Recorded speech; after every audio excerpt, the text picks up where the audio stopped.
Hey everyone, and welcome to the Season 3 premiere of MCTV's The Middle Seats. I'm Andrew Auger. I'm Jay Kensler. The Middle Seats is your source for all things cinema here at Marist College. Our show is typically divided into 3 segments, although tonight we kind of have 3.5 for you. We have our news segment with the top 5, with a recap of the breaks news by a very special guest. Then we'll move into our feature review of Clint Eastwood's American Sniper, and then we'll move into our recommendations segment, There Can Be Only One. Take a seat by the roaring fire, everyone. It's going to be fun. It's good to be back, isn't it, Andrew? It's good to be back. Do you like the roaring fire line? I do. I think it's very fitting considering it's 8 degrees here. It's freezing. Yeah. Absolutely. Yeah. It's disgusting. I'm just happy that we have a show today. I'm very happy. Jake and I were both kind of sick throughout the week, and it was a game time decision of whether we were going to be able to do this or not. But I had one of the most invigorating naps of my entire career. Yeah, I texted you, and you were like, good. You were good to go. Yeah, it was just like 2 ibuprofens and 2 hours of sleep will just completely change your day. Jordan Belfort over here, so almost go on. It's ibuprofen. It's not Quaaludes. Come on now. But we got some exciting stuff coming up this semester, and Yeah, plenty. I think all I know is that it's good to be back, right? Absolutely. I know it's definitely good to be back, and it's time to dive into the meat of the show. It's time for our new segment, The Top 5. But before we get to that, we know you probably missed a lot of movie news as you were opening your presents on Christmas or getting white girl wasted on New Year's.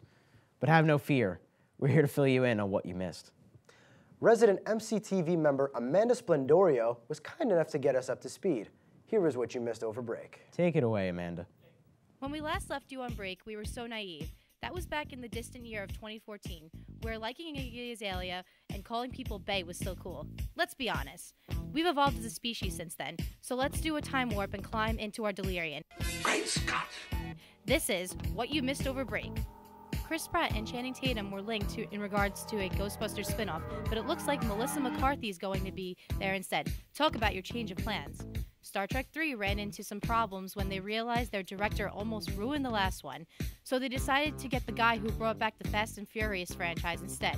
Peter Jackson hates franchises. Sam Raimi hates Spider-Man 3. Join the club, Sam.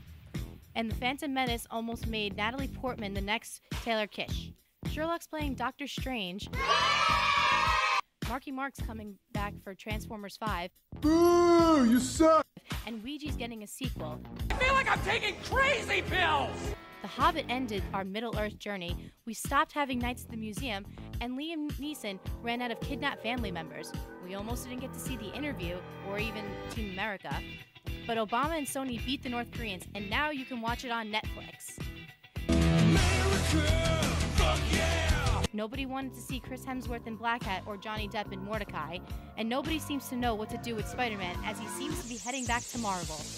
Everyone wanted to see American Sniper, as it is on its way to being the highest-grossing film of the year. It also got nominated for 6 Oscars, while Birdman and The Grand Budapest Hotel each got 9. Potential future Oscar winner 50 Shades of Grey is on its track to seduce the box office. While The Avengers and Ant-Man made their presence further known with new trailers, The Wolf of Wall Street was downloaded illegally more than any other movie last year. And if that's not irony, I don't know what is. School of Rock is coming to Broadway. David Fincher is working on Hitchcock, and we found that lots of people die in kids' movies. Look it up. Now that we're done looking back, it's time to move forward. I'm Amanda Splendorio, and that's what you missed during winter break. Back to you guys. All right. Thanks, Amanda. Like she said, it's time to move forward. This is the Top 5. These are the news stories that we found the most interesting over the past week. They are ranked in ascending order. Our number 5 story tonight is a little different than the usual. Yes, The Middle Seats is your source for all things cinema here at Marist College, but tonight we're covering a potential up-and-coming television show. Fox Studios announced recently that after 15 years of cinematic adventures, a live-action X-Men TV series is in the works. One of the only major obstacles is Marvel Studios. While Fox owns the rights to X-Men films, Marvel still holds the right to the comics without getting into all the complicated business aspects, because, trust me, there's plenty. Fox Entertainment chairman said there are negotiations, but don't expect anything until at least 2016 or 2017. While these are all just schemes and ideas, they're really exciting nonetheless.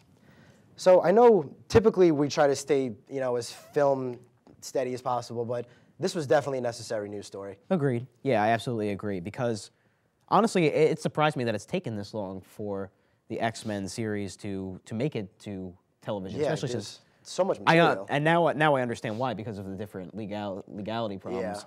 So, I mean, the whole thing with Quicksilver and Days of Future Past alone was probably... Yeah, the whole, like, Marvel owning him and then Fox also owning it and a side of him. But yeah, it's something that makes sense when you think about it. Yeah, it's probably going to cost a lot does. of money to produce. I mean, with Arrow, Flash, Agents of S.H.I.E.L.D., and then apparently the whole X-Men universe could potentially be ending in 2016, 2017. So for them to pick up a show around then would be perfect. Yeah, especially Apocalypse seems to be a finality for the film series for now, at least. Right. And then maybe they'll talking about recycle. Another Wolverine movie, but... But I think this is a really good way for the series to introduce other characters, expand the universe, kind of. Absolutely. Disney's been on this weird trip of adapting some of the most popular films into live action recently, whether it be Alice in Wonderland, Maleficent, and the upcoming Cinderella. The latest on the list of potentially terrible ideas is a Beauty and the Beast film, but a number 4 story is based on perfect casting. For the role of Belle, Harry Potter's Emma Watson tapped to play the Disney princess. Directed by Bill Condon, who helmed the last 2 Twilight films, Beauty and the Beast will enchant audiences once again in 2016. I'm a huge Emma Watson fan, and I don't exactly like most of these films that Disney's been producing in live action. I really wasn't a fan of Maleficent or Alice in Wonderland, and Cinderella doesn't seem all that great to me. But this is really, really good casting, I think. Yeah. I would love to see who they get as Beast, you know, maybe Chris Hemsworth or something along those lines. I could see it. I particularly don't really care for them either. I haven't seen them because I don't really care for them. But yeah, I think Emma Watson would be a great, great choice. And she's developing herself as an actress, probably the most successful of the 3 main Harry Potter characters. And I think she's doing really well for herself, and I think it's a good casting choice. Yeah, I think... I wonder, like, what they're going to do with Beast. Are they going to make him a CGI character? Are they going to do makeup? Because if they do makeup and stuff, wouldn't that be really cool to see, like, Chris Hemsworth under all that? That would be interesting. Didn't they kind of try that with Vanessa Hudgens in a really weird twist, though? So I don't know if they might do that. Yeah, no, I know. Didn't they trying that a little bit? So I don't know if they try that again. But if they have to make this movie, I think she's a great choice, no doubt. Our third news story for tonight involves one of the most original and best sci-fi comedies. Who are you going to call? Not Dan Aykroyd or Bill Murray anymore, but Melissa McCarthy, Kristen Wiig, Kate McKinnon, and Leslie Jones. Yes, Ghostbusters is getting a reboot, but this time with an all-female cast. The production has been in talks for a while and is officially in pre-production and expected to be released in summer of 2016. Paul Feig, who is known for his work on The Heat, Bridesmaids, is set to direct McCarthy and Wiig again for this ghost hunting film. I think this could be potentially very, very funny, especially with the movies that Paul Feig has done in the past, and McCarthy is a very funny person. I think this could go really, really well. We've been hearing so much about this specific film for so many weeks now, and I find it interesting that we finally have our cast, and that this is actually a reality. This is going to happen. Right, we're getting a Ghostbusters 3, but we're not getting a Ghostbusters 3 that anybody was expecting. No, not at all. It was a bunch of theories and ideas and contemplating all this kind of stuff, and but nothing was ever definite until recently, and I think there's a lot of potential. Could it go wrong? Absolutely, but they have a decent cast, they have a good director, so I don't know, things are looking pretty good so far. I understand that there people that have skepticism about this series, they have a lot of own personal feelings about the original Ghostbusters, which is a classic. Ghostbusters 2 not as much, but I think I've only seen it once, but yeah, no doubt it's a classic. Everybody knows the famous lines. Right, but if you're gonna continue the series this long after, especially with Harold Ramis passing away and Dan Aykroyd and Bill Murray seem to not have any interest, this is a cool way to do it. This is certainly a talented group of ladies, and I'm excited to see all of them work together. Yes, definitely. Our number 2 story features the repairing of 2 of the biggest names on the Oscar circuit right now. Ava DuVernay and her Selma star, David, say it for me, Oyelowo, have received critical acclaim for the civil rights drama, and their next pairing might just be as emotionally potent. The 2 will produce and star in a love story / murder mystery set during the time of Hurricane Katrina. The third collaboration between the 2, no release date is set. Both of us seem to agree on Selma. Selma's a fantastic film. It's one of the best of last year. And DuVernay's direction really impressed me, and Oyelowo's. I got it? Yes. I've been trying to get this name for like a month and a half now, and I still can't get it. But the pairing of those 2 just made for a great director-actor combo. I mean, in a very, very tough lead actor year, Oyelowo, I think, needed a nomination. But without getting too sidetracked with a little bit of time, this could potentially be really, really good. And after seeing Selma, they both, as a director and an actor, know how to capture emotions really well. I mean, Agreed, yeah. in Selma, when he gave his speeches, I was pumped, and I was like, this was a long time ago, and I'm pumped that they're getting this stuff going. It felt less like a performance and more like he was actually Yeah, Martin I Luther agree. King. Like that, and that tells you just anything. If anything else you have to say about acting in general, if you can just disappear into the role and we forget that we're watching a performance, then you have done your job. Right. One of the only performances I really felt like that about was Eddie Redmayne's Stephen Hawking, which is Yeah. one of the front runners to win the Oscar. So, I mean, He was very good too. And I think as far as the Hurricane Katrina angle goes, I feel like that's a very interesting and very emotionally devastating story that you can tell. has and it really a been great setting? Has it really been done? Nobody's really done anything on that kind of topic, right? I don't think so. Specifically Hurricane Katrina, I don't think so. I mean, like we've seen disaster films before. Yeah, but- disaster and tragic films, yes, but I don't think like specific hurricanes have, been prominent in films yet. Uh-huh. So that's interesting. And I really wish Selma would have gotten more love at the Oscars, but this seems like a next great step for me if I had to choose one. Yes. For our top story tonight, I'm sure it will cause mass hysteria. Hollywood is getting pretty sequel reboot friendly lately, and this next one will be about as controversial as it gets. Deadline Studios have stated that nothing is finalized yet, but Guardians of the Galaxy frontman Chris Pratt may have just landed his most important role to date in inheriting the role of Indiana Jones. The first 3 films are loved by all, and the 4th film was a pretty big letdown, but there has been talk of getting Indy back on screen for quite some time now. And now that Disney's Star Wars up and running again, building a new Indiana Jones franchise may be their next big master plan. Chris Pratt, also known for Parks and Recreation and the Lego Movie, will also star in a new Jurassic World sequel in June, among many other roles being thrown at him. I would say the sky is the limit for Pratt, but he's clearly surpassed that by now. I mean, really the voiceover of the Lego Movie and then this huge performance, everybody knows who Chris Pratt is now. Everybody wants him in a movie, and I think he even kind of looks like the part a little bit. They CGI'd Indiana Jones clothing on him in a picture, and it fits. Well, tell me, when you think of Star-Lord, who do you think of? A goofier, kind of Indiana Jones. Much goofier, but yeah. There you go. I think Guardians of the Galaxy was his warm-up for this role. Could be. I don't know if I want anybody inheriting the role of Indiana Jones. I don't know if I need more Indiana Jones. No, I mean... Harrison Ford, it's one of his most iconic roles. Oh, but yeah. Having said that, if somebody has to take it, I would not have a problem with this. This is Not a a great, bad guy to do it. great choice. I want to see what more serious roles he can do because he's goofy in Guardians, he's comedic in Parks and Rec. Sorry, excuse me. So he's generally more on the funny side. I want to see him in a really serious role, which we may get in Jurassic World. So I'd like to see him in that first, but I think he could pull off Indiana Jones if anybody. I believe, and his range has been fantastic over the past few years. You haven't even seen Zero Dark 30, which he gives a very subtle, very nice, dramatic performance in. I've heard. He's just part of the overall ensemble, but he's really good in it. Not sure Pratt would want to take this role so close to after playing Star-Lord because I think people have asked him before about it. But if he does, it's great casting, and I have no problem with it. I would definitely agree with that. Good casting. Well, that will do it for the top 5 this week. It's time to get into our feature review of American Sniper. Jake, it's all yours. All right. Thanks, Andrew. American Sniper. Such an interesting film you were. A good film, but so much more to it than people may realize. So sorry. Let me take a step back, however. I'm sure we're all familiar with the film depicting real-life American war hero Chris Kyle and his legendary reputation. If not, the movie's tagline is simply the most lethal sniper in U.S. history. Yes, Kyle was a seasoned war combatant, a family man, a leader, saved countless lives, and killed more counts of men as a marksman than any other soldier in this country's history. Over 160 confirmed kills, which means he probably had a lot more. So my question is, did he have any flaws? Not much according to the makers of the movie, and that would probably be my biggest problem with the film. Sorry. I overall enjoyed the movie. I think it was well done, but standing at around 2 hours and 10 minutes, I couldn't help but wonder the entire time where the man's weaknesses were. He didn't seem to have any. Hell, even Batman, who's probably the best human superhero out there, has been given flaws. The problem with the movie made it look like Chris Kyle was almost inhuman, or about as perfect as a human being can be.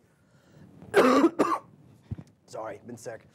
I'm not talking about his combat, however. I think all of the scenes where they show him actually sniping were great. They definitely showed how good of a sniper he is, and the camera work used to depict it was well done and very intense. But I'm talking about his human traits. He's depicted as about as great, noble, cool, and everything else that someone might want to be and definitely look up to, which is great if you're writing a fictional character. Because Chris Kyle was a real human being, I would like to see what he was really like. However, this is where I get a little conflicted. I did a little of my own research on Kyle and found that he was pretty different than he was in the movie, which in some cases is fine, but it has to be the film. Kyle is an all rough stuff guy from Texas who wins bull riding competitions and beats up on anyone who wrongs him or his family, all while impressing the ladies. So the cool guy. When he tries out to be a Navy SEAL, he describes himself as not like every other man and doesn't give up, which again isn't a problem, especially for a hero. Just added to the list of positive traits. When in war, he doesn't like to kill people, it's wrong, but he'll do anything to protect his boys, as he says, which is definitely another great thing to have in war. And every scene where he's sniping, you can feel some strong emotion there. Props to Bradley Cooper. And not only is he the deadliest sniper, he's nicknamed the Legend and helps out on land too while raiding homes to find an important terrorist. Maybe his only flaw in the film, having a rough time keeping his family. Those scenes were all well acted, but even that one flaw he has is resolved fairly quickly. So here we have a man who is pretty much depicted as the ultimate guy who could pretty much do just about anything. The real Chris Kyle apparently fed into his Legend nickname more than anybody else did and wasn't humble about it. He also apparently never conflicted whatsoever in killing other people. I didn't read the autobiography myself that the movie is based off of, but I found that one of the coolest scenes, one of the big climactic moments, never actually happened, nor was it even close.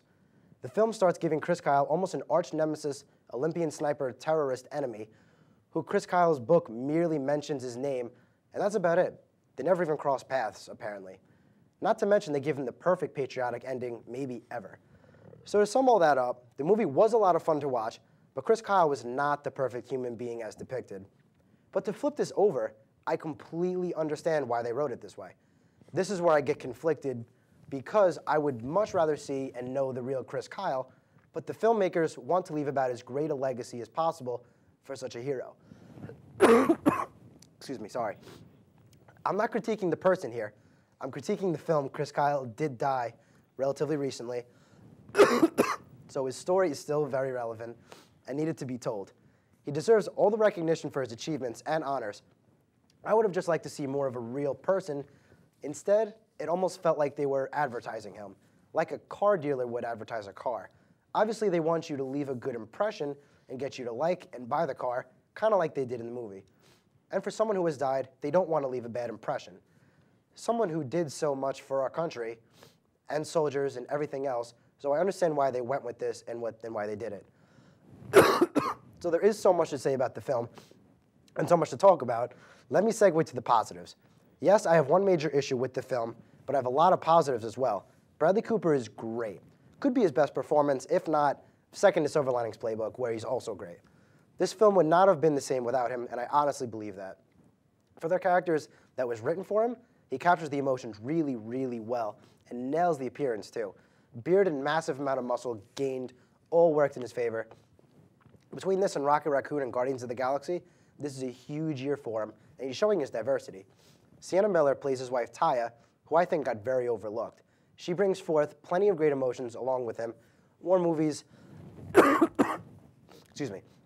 war movies almost always show how hard it is to get back home, and she really reinforces that as a struggling wife with the feel of being a single mother, while Chris is gone for long periods of time.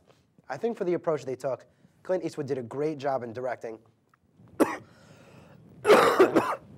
I've been coughing like 2 weeks. How accurate it all is may be questionable, but as far as bringing a legacy to light, Eastwood 100% achieves that. Everyone in America knows who he is and keeps talking about it, and for good reason.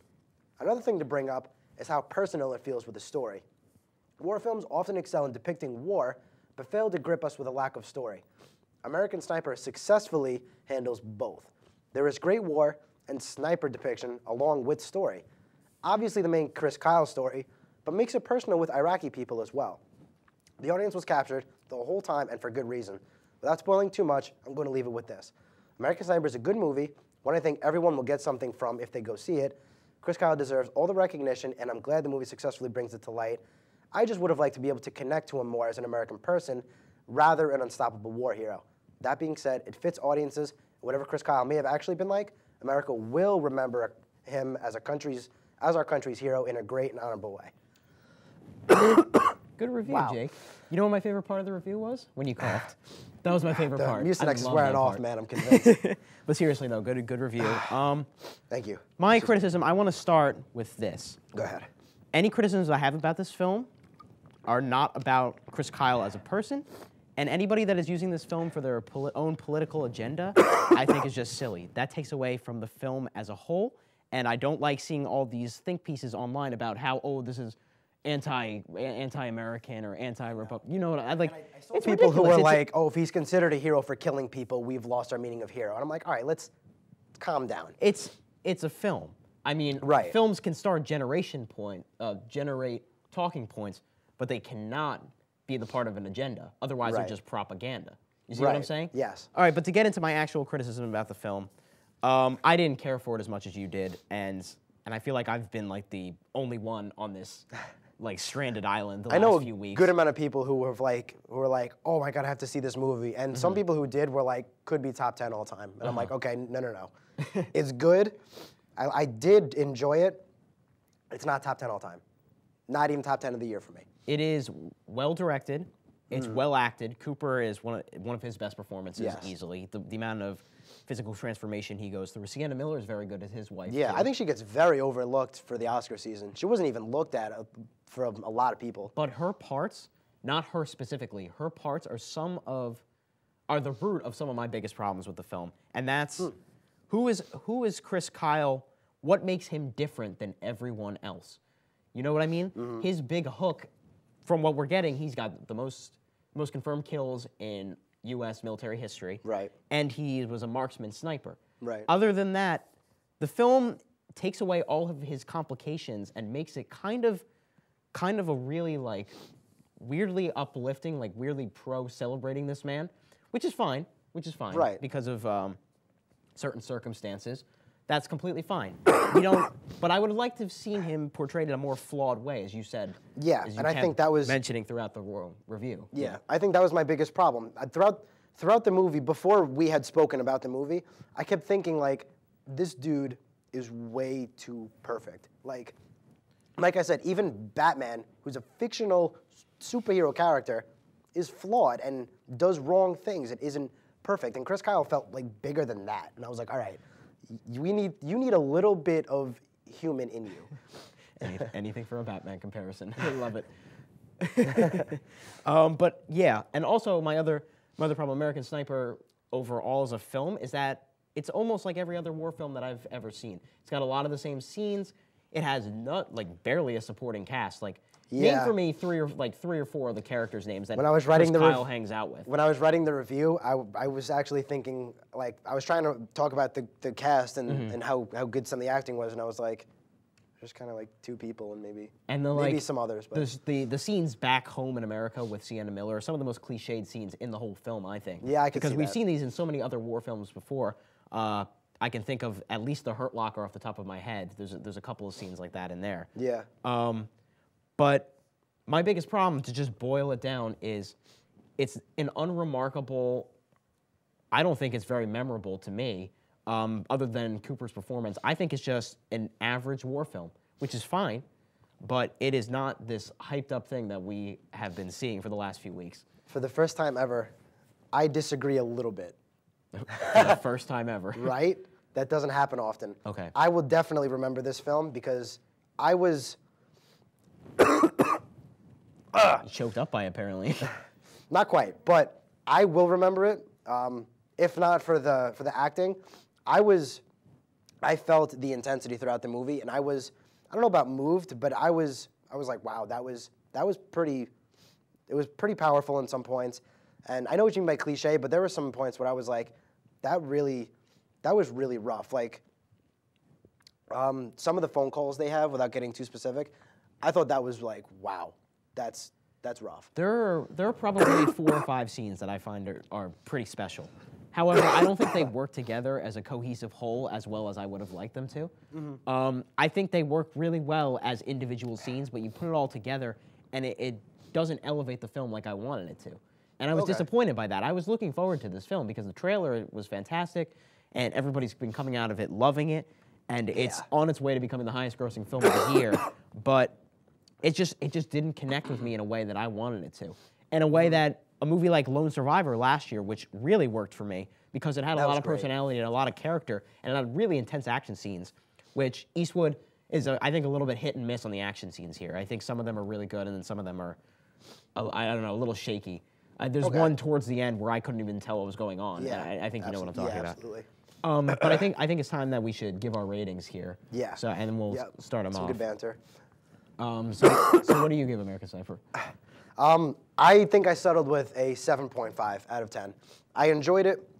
Not a perfect film. Definitely had its flaws. I wouldn't even call it a great film, but I did enjoy it, and I would watch it again. And I overall thought it was a good, successful war film. And for me, it brought a little bit more to the table than the average war film. I thought it had good action scenes. I liked the sniper depicting, and I liked the story it had back home overall. I like this. Did I do that? Yeah, you did this. Like, hey, let's get our boys in blue overseas. Okay. You know, it fits the war motif. I gave it a 5.5. If that's what it says below me, I don't know. It might. But yeah, I give it a 5.5. I think it's a collection of decent scenes, some very good performances, some pretty decent direction, undercut by kind of a cliched and yeah, I know what you mean. Kind of a cliched and undercooked script. Part of me really liked and the ending. And dishonest script as well. Yes. It's not portraying the man I'm trying very from what hard. I've read about him. Yeah, I'm trying to judge it very hard just as a movie and not everything else, because apparently Chris Kyle lied a lot, and I'm leaving that totally aside from the film. I'm not incorporating that at all. I'm trying to make the film just the film, and I really genuinely had a problem that they made him so just like almost inhuman. Like everybody who came up to him in the film was like, yo, they're calling you legend now, and he's like, oh, really? Like, thanks. Where apparently he was like, he fed his legend more than anybody. He would tell people like, yeah, they're calling me the legend now. And if that's it, then so be it. Make him human. He's not perfect. So. And anything we disagree, you have to say that this movie has exploded, right? Oh my God, yeah. Everybody I know, people who aren't even movie buffs are like, yo, was it good? I gotta go see it, right? And I was like, you don't like film. But I mean, sure. Well, that will do it for our review of American Sniper. With Taken 3's release just a few weeks ago, and completely sucking if I do say so myself, Jake and I have been thinking, how often does a trilogy peak at the first film? So we decided to do some careful evaluation and decided to pick the first films of a trilogy that we thought were never topped. This is our recommendation segment, There Can Be Only One, First in a Trilogy edition. Jake, what's your pick? Well, there are many good trilogies out there, but the first movie being the best can be tough to find. However, in 1999, the Wachowski siblings severely messed with the minds of audiences everywhere. When a film changes a genre and holds strong over a decade later, you know you created something special. The Matrix is a fantastic film that reaches far beyond its time and unbelievably ambitious. The second installment has some really cool action scenes, and the finale, if I do say so myself, is one of the most disappointing films I've ever seen. So we'll just stick to the first one. The first film, starring Keanu Reeves, Lawrence Fishburne, and Carrie-Anne Moss, has become one of the most legendary action sci-fi films of all time, filled with classic scenes and dialogue that have since been copied in so many television shows and other films. And whatever your opinion may be, you can't deny its originality. For the people who find reasons to dislike the film, do not try and hate the film. Instead, only try to realize the truth. There is nothing to hate. Then you'll see that it is not the film that bends, it is only yourself. Stretched out like a rubber band. I had to add in a Matrix quote. It's like I'm beginning to believe. You know what I mean? I'm trying, okay? Keep your space. You're sick. You too. I know. I haven't been coughing the whole show, though. It's not my The Matrix is one of the coolest sci-fi films ever made. There's no doubt about it. I don't know if you can even argue that. Whether you don't like it or not, it's so cool. It's not especially well written. It's decently written.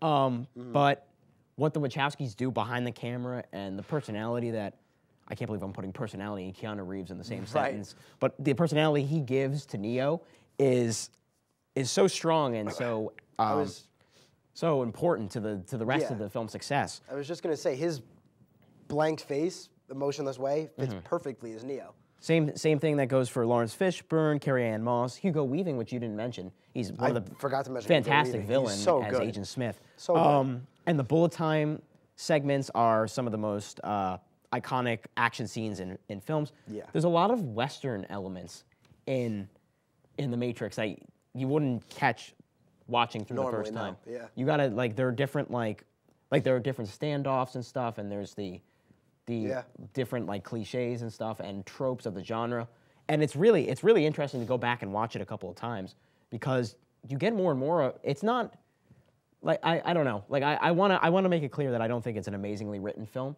but it's somehow even more rewarding every time that you watch it. Yeah, it's just